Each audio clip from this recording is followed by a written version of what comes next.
안녕하세요. 자영업자 브랜드 만들어드리는 제이아빠입니다. 오늘은 계속해서 논란이 되고 있는 배민에 대해서 이야기를 해보려고 합니다. 요즘 배민 포장 주문 6.8% 수수료, 요게 굉장히 이야기가 많죠.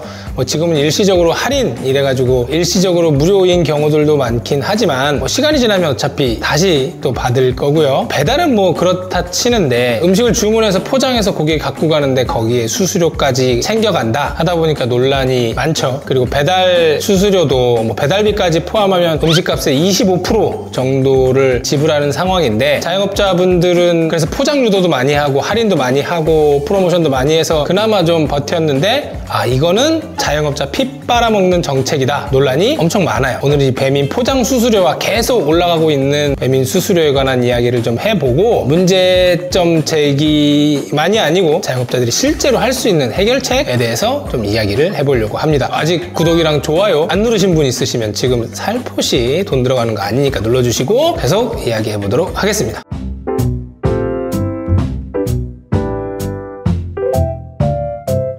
작년이죠. 2024년도에 배민이 역대 최고의 실적을 올렸다고 해요. 매출이 4조 2천억을 올려서 그 전년도 2023년도 3조 4천억에 비해서 훨씬 더 많은 매출을 올렸어요. 그리고 배달 점유율도 배민이 압도적이죠. 59%이고 쿠팡이츠가 24%고 나머지가 다른 플랫폼들이 나눠 먹기긴 하는데, 쿠팡이 계속 치고 올라온다고 하지만 그럼에도 배민의 시장 점유율이 압도적으로 1등이에요. 매출도 올랐고 시장 점유율도 계속해서 1등을 찍고 있는데, 배민은 이제 포장 주문에다 픽업이라는 새로운 서비스에서 리브랜딩하고 앱 상단에도 막 띄우기도 하면서 포장 주문에도 6.8% 수수료를 부과하기 시작을 했어요. 그리고 이게 부가세 포함하면 10%가 거뜬히 넘어가는 수수료를 책정하고 있어요. 2만원짜리 치킨 하나 손님이 배민으로 주문해서 포장해서 가는데 거기에 2,000원을 배민이 가져가는 상황인 거죠. 이렇게 되면 사장님들이 배달 수수료가 너무 과해서 고객들에게 포장 주문을 유도하려고 쿠폰도 많이 주고 할인도 많이 해주고 서비스도 많이 줬던 이런 노력들이 어려워지고, 그럼 고객들은 할인이 없어져서 손해고 사장님들은 음식값을 결국 올려야 되니까 이게 결국엔 다 손해지만 배민의 배만 불리는 상황이다 라고 하면서 굉장히 불만들이 많이 나오고, 여기저기서 관련 영상들이나 뉴스 기사 이런 것들 굉장히 많이 쏟아지고 있죠. 이렇게 여기저기서 많은 문제 제기들을 하는데, 그럼에도 이게 그렇게 나아지지 않는 이유는 뭐냐면, 사장님들이 어쩔 수 없이 배민을 쓸 수밖에 없는 구조이기 때문이에요. 말씀드린 것처럼 배민이 배달 시장의 점유율이 거의 60%에 가까이 이르기 때문에 다른 플랫폼들도 많이 사용을 하시죠. 요기요도 쓰고 쿠팡이츠도 쓰고, 그리고 경기도나 서울 이런 데서 무슨 공공 배달 앱 이런 거 만들어서 수수료도 깎아봤지만 소용이 없어요. 왜냐면 배달 전체적인 주문 수가 배민이 압도적이다 보니까 욕을 하면서도 쓸 수밖에 없는 상황인 겁니다. 상황이 이렇다 보니 여기저기서 원인을 분석하는, 배민이 왜 이렇게 수수료들을 과도하게 책정하는지에 대한 관련 기사들도 많이 나오고 영상들도 많이 나오고, 배민 수수료라고 검색하면 많이 이런 내용들이 쏟아져 나옵니다. 원인들이 굉장히 많이 있겠죠. 배민이 이제는 독일의 딜리버리 히어로에 매각된 지도 꽤 됐고, 딜리버리 히어로가 우리나라뿐만이 아니고 세계 여러 나라에서 배달 서비스를 하는데 수익을 내는 곳이 우리나라밖에 없다고 해요. 그래서 우리나라에서 돈을 벌어서 독일의 본사로 돈을 송금해주기 때문에 과도하게 수수료를 책정하고 있다, 이런 원인들도 많이 나오고요.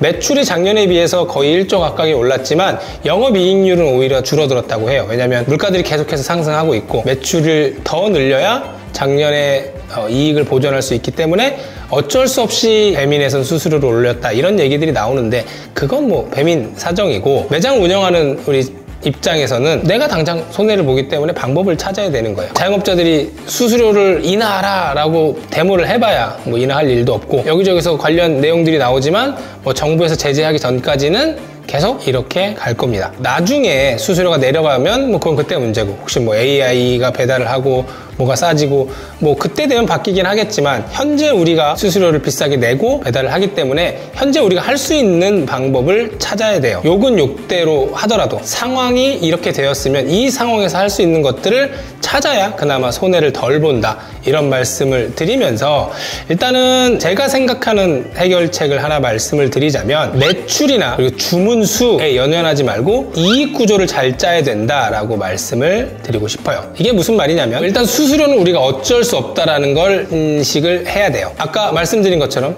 2만원짜리 치킨을 팔면 배민에서 2,000원을 가져가는 구조, 그건 인정합니다. 인정하고 가야 되고, 그러면 우리가 이 2,000원을 어떻게 안 낼지가 아니고 이 2,000원을 어떻게 하면 돌려받을까 라는 개념으로 접근을 해야 손해를 덜 볼 수 있다는 거죠.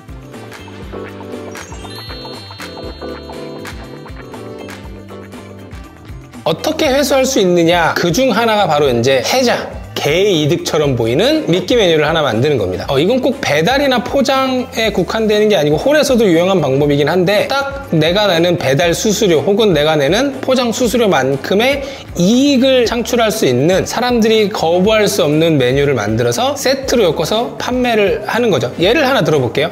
치킨이 2만원이죠. 이거 팔면 2,000원 수수료를 내야 되는데, 대신 치킨과 5,000원짜리 혹은 6,000원짜리 미끼 메뉴를 같이 만들어서 25,000원으로 판매를 하는 겁니다. 단 이 5,000원짜리의 메뉴의 이익은, 마진은 2,500원 혹은 그 이상이 되어야 되는 거예요. 여기서 이 미끼 메뉴의 핵심은 미끼 메뉴로 뭔가 더 추가 마진을 보려고 생각하지 말고 딱 수수료만큼의 이익만 설정을 해야 되고요. 두 번째는 미끼 메뉴는 이 주 메뉴의 보조 역할을 해야 돼요. 미끼 메뉴 하나만으로 사람들이 만족도를 느끼고 이 미끼 메뉴 하나만으로 사람들이 포만감을 느끼면 안 됩니다. 그리고 세 번째는 이 미끼 메뉴는 만들기 어렵지 않고 굉장히 쉽게 해야 되고, 마지막으로 가장 중요한 건데, 고객 입장에서 이 메뉴를 시키는 게 무조건 이득이라고 생각을 해야 돼요. 한번 만들어 볼게요. 2만원짜리 치킨이 있고 일단 판매가 5,000원짜리 메뉴를 만드는데, 치킨을 먹으면서 뭐가 부족할까? 뭐가 더 있으면 치킨을 더 맛있게 먹고 느끼한 걸 잡아줄까? 라고 고민을 해보다가 저는 그냥 임의대로 떡볶이라고 설정을 합니다. 밀키트 매장이나 온라인에서 떡볶이를 구매하면 1인분에 2,000원짜리를 구해도 훌륭하게 나옵니다. 그리고 거기에 밀떡을 직접 사거나 업소용 떡볶이 분말을 사면 훨씬 더 싸게 만들 수 있겠죠?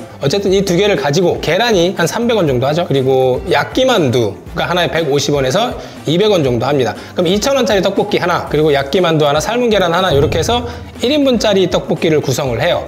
그리고 요즘에 배달해서 판매하는 떡볶이 1인분 혹은 치킨이나 다른 거랑 같이 먹을 수 있는 것들이 기본 6,000원에서 8,000원 정도 합니다. 근데 거기에 비해서 우리는 계란도 주고 야끼만두도 주니까 사진도 잘 찍고 하면 충분히 혜자스러울 수 있죠. 그러면 치킨을 하나 살 사람들이, 애초에 떡볶이를 살 마음이 없던 사람들이 떡볶이까지 같이 사면서 내 픽업 수수료를 이분이 대신 내주는 거죠. 수수료를 안 내는 게 아니고 냈던 수수료를 내가 다시 돌려받는다는 개념으로 접근을 하게 되는 거예요. 이건 치킨집이 아니고 기본적으로 단가가 높은 메뉴를 파는 집에서 이런 식의 메뉴는 얼마든지 구성을 할 수 있습니다. 우리가 맥도날드의 예를 들어보면, 맥도날드는 햄버거로 돈을 버는 게 아니고 감자튀김으로 돈을 번다 라고 하잖아요.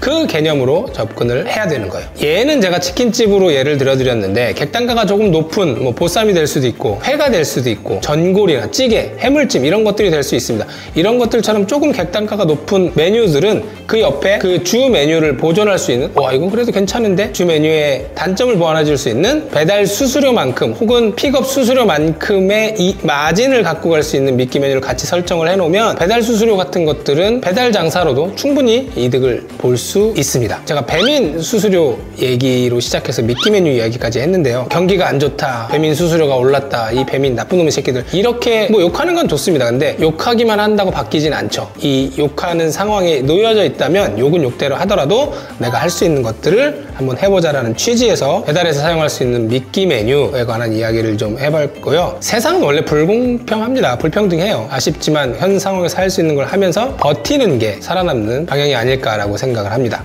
늘 힘내시고, 하단에 이제 저랑 소통할 수 있는 오픈 채팅방, 이메일, 아카데미 신청 여러 가지가 있으니까 혼자 고민하시지 마시고 여러 가지 문의 주시고 힘내시길 바랍니다. 감사합니다.